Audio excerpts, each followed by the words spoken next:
नमस्ते दोस्तों, हमारे चैनल में आपका स्वागत है। यह कहानी है माँ को ले आए।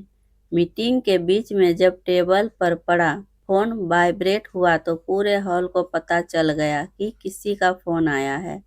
बड़े पोस्ट पर विद्वान अधिकारी ने अपनी तरफ से बड़ी विनम्रता से कहा कि फोन को साइलेंट करके बैठे प्लीज। दीपक ने जल्दी से फोन को उठाकर काट दिया, देखा भी नहीं कि किसका फोन आया है। सॉरी सर बोलते हुए फटाफट फोन साइलेंट की बजाय स्विच ऑफ कर दिया और गौर से फिर उस सफेद बोर्ड की ओर देखने लगा जिस स्लाइड चल रही थी। मीटिंग के तुरंत बाद भी अपना फोन ऑन करना भूल गया। काम भला ही कुछ ऐसी है, अच्छी अच्छी बात भूल जाते हैं इंसान। बने रहना है अगर बॉस की नज़रों में, दौड़ में प्रमोशन की, पैसे की, स्टेटस की, तो पूरा समय झोंकना पड़ता है। आप नहीं होंगे तो आपकी जगह है कोई और लेने के लिए। पीछे से टक्कर मारकर आगे निकलने वाले बहुत है। थोड़ी सांस आई इस बातों से तो याद आया कि फोन भी पड़ा है निर्जीव कहीं जेब में। तुरंत ही निकलना और उसका बटन दबाकर फिर उसे अपने संसार में प्रवेश दिया। कुछ सोचता समझते इससे पहले ही बीबी का फोन आ गया। कहाँ आप? फोन भी ऑफ है, माँ जी का फोन आया था। इतना कहते ही दीपक समझ गया कि मीटिंग में बजने वाला वाइब्रेट माँ जी का ही होगा। थोड़ा झल्ला कर बोला, अरे हाँ पता है, वो आने का ही बोल रही होगी। करता हूँ मैं उनसे बात फ्री होकर।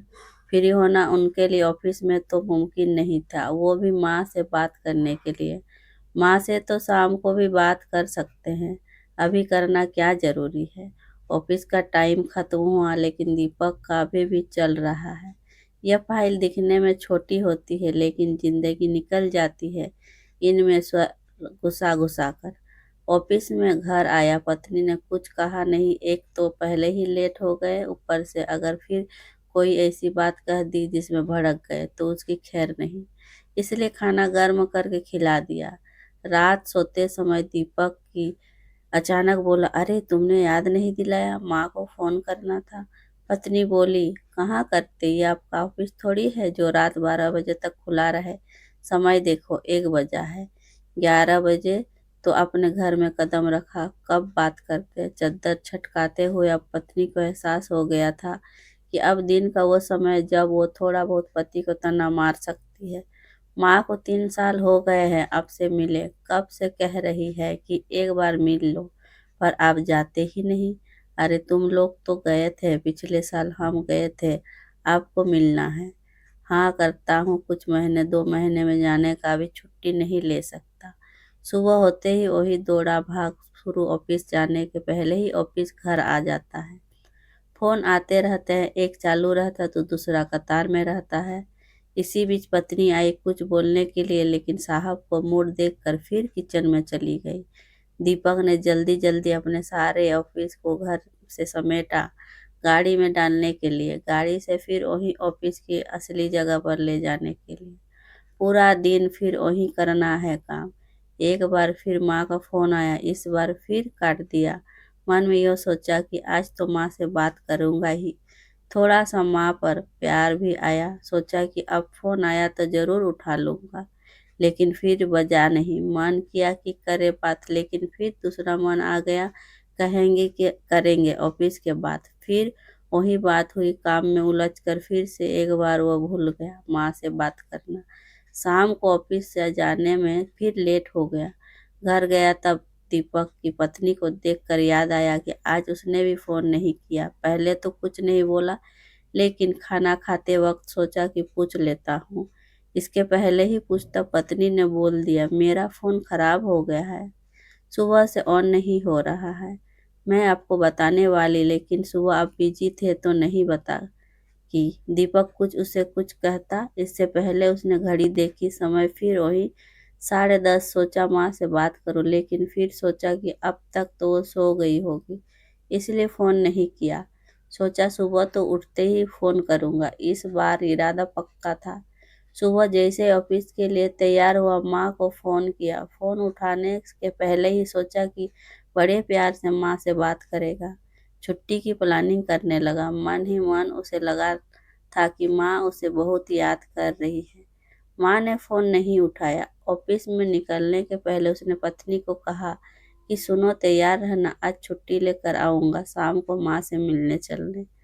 पत्नी भी सोच में पड़ गई। ये अचानक क्या हुआ? बोली, क्या सब ठीक है? क्या हुआ? बोला, नहीं, बस कब से बुला रही है, अब मुझे भी लग रहा है माँ से मिल आऊं। ऑफिस में जाते ही माँ का फोन आया। इस बार उसने फोन काटा नहीं, फोन उठाती ऑफिस से सीधा घर गया। पत्नी देखकर चौंक गई। कहाँ, क्या हुआ? दीपक बोला, चलो जल्दी कार में बैठो, माँ की तबीयत ठीक नहीं है, मामा का कॉल आया था। रास्ते भर यह सोचता रहा कि माँ कैसी होगी। हड़बड़ी में घर चला गया। माँ कहते कहते घर में घुसा, लेकिन माँ नहीं थी।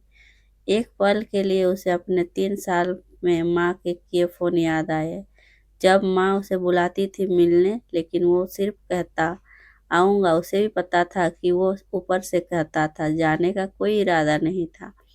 वो फोन भी याद आए जिनके आने पर वो बोझ चढ़ाकर उन्हें काट देता था। यह सब घर में खड़ा होकर वो सोच ही रहा था कि पत्नी ने उनके कंधे पर हाथ रखा। अरे माँ तो अस्पताल में है, चलो वहाँ।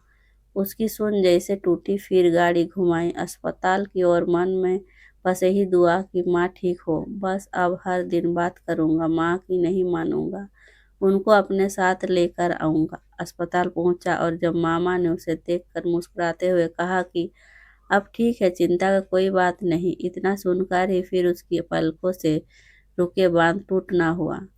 बच्चों की तरह रोया। माँ के कमरे में गया तो माँ ने कहा, अरे रोता क्यों है? अभी नहीं मरने वाली हूँ, ठीक है, बेवजह तुमको परेशान किया। मैं यो भैया को कह रही थी कि मत बुलाओ, उसे काम होगा। हाथ पकड़े माँ का कहने लगा कि माँ, मैं अच्छा बेटा नहीं हूँ। नहीं, तू तो बहुत अच्छा है, तभी तो दौड़ा आया। मेरे भाग अच्छे हैं, इतने फिक्र करते हो। उस पल दीपक को लगा कि वो माँ को फिर नहीं देख पाएगा। लगा कि अब बोझ लिए जीना पड़ेगा। माँ बुलाती रही, वो टालता रहा। समय रहते सीख जाना बहुत बुद्धिमानी का काम है। दीपक फिर न माना। माँ को अपने साथ ठीक होने पर ले गया।